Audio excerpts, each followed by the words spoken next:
Oh, g'day shakers and groovers. I hope you're super well today. Today I'm just giving you a little bit of an update video. The A7R III review is still under construction. I'm still shooting, I'm still collecting, I'm still thinking.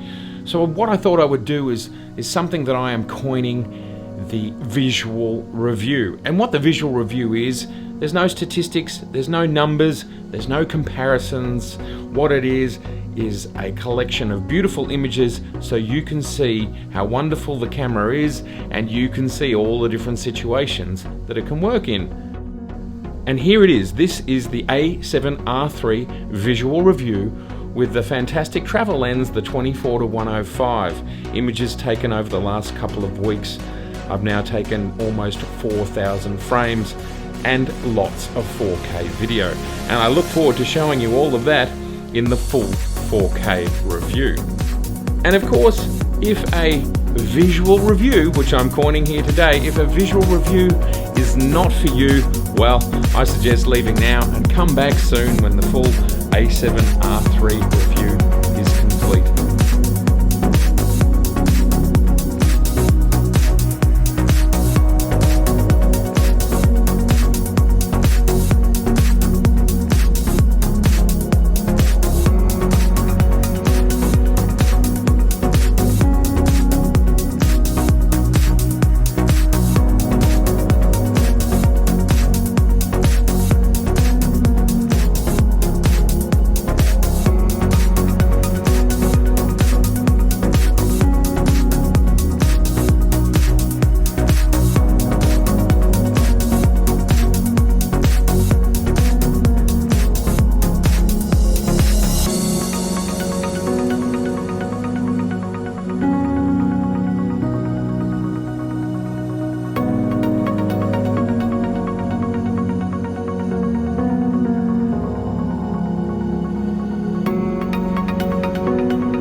So please tell me your A7R III experiences, your 24 to 105 experiences, and what is your favorite travel camera, body and lens combo. It's great to travel light. I've certainly enjoyed it when I normally take lots of lenses and lots of cameras. And as I've always, if you haven't subscribed, please do, please like, and please share. Thank you so much for watching, and I look forward to seeing you next time. Bye for now.